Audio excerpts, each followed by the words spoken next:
Having a supportive birth partner, whether it's a spouse, a partner, or a family member, can make all the difference. Do pregnancy research together. Reading pregnancy books together, you can read specific parts to your husband, to your mother, to your sister, to your friend that you may find interesting, or that you think they should know. Even listening to a pregnancy podcast together, especially information on how they can be involved and how they can be supportive towards you. Especially information on how they can be involved. This can really help them become supportive. Try to spend 1 hour each night, or at the very least 1 hour a week, doing something baby related to get prepared for the birth and to help keep the birth partner connected with you. Attend prenatal classes together. Taking prenatal classes offered by your local health unit will provide plenty of information for you guys to create a birth plan together. You both won't be caught off guard when things don't go exactly as planned. For example, if spontaneous vaginal delivery ends up becoming a cesarean section or CS, you can both digest the information and ask questions. What sort of support does mommy-to-be want? Births are a draining physical and emotional process. Some moms-to-be can be very emotional and will need, as well as want, someone who is clear-headed during emotional situations to help give needed support during important decision-making processes. For example, a new mom who is refusing to allow supplementary feeds to her newborn baby because of her preference for exclusive breastfeeding may just have to do this if all other efforts have proven abortive. This happens a lot.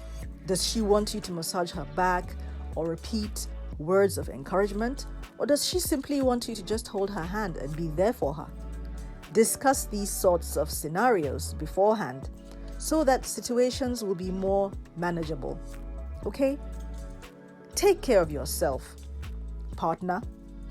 A birth partner can become overwhelmed and even fall sick during the event. This is because they are dehydrated and aren't eating well because they're taking care of both the mother and the baby. So it's really important to keep some snacks and a water bottle with you.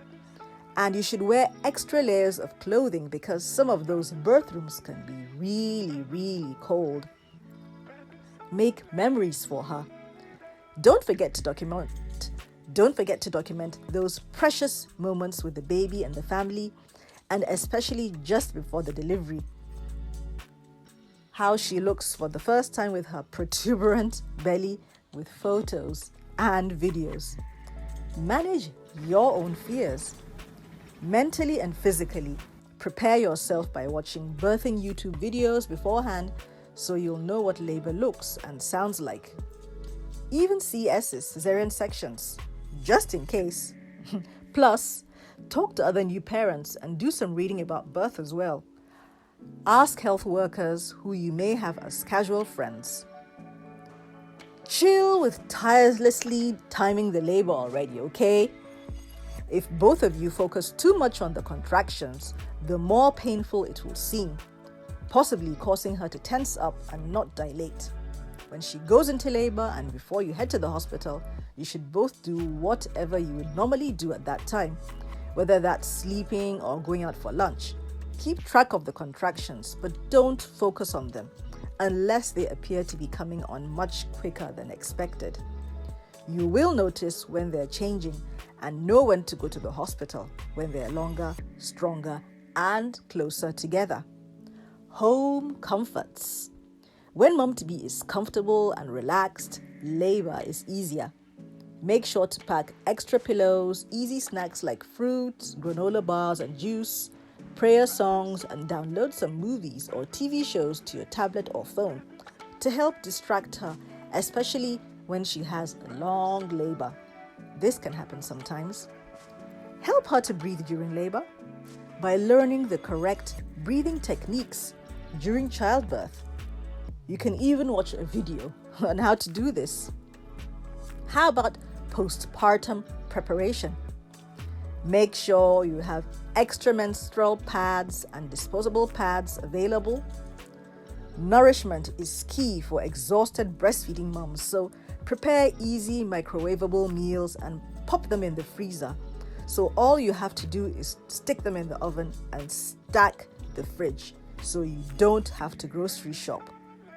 If the baby comes early, asking a friend or neighbor to do some grocery shopping while you're at the hospital by giving them a shopping list and a gift card to cover the expenses and leaving a spare key so your friend can get in, or ordering your groceries online and having them delivered will really count towards you having a fully stocked fridge when you get home.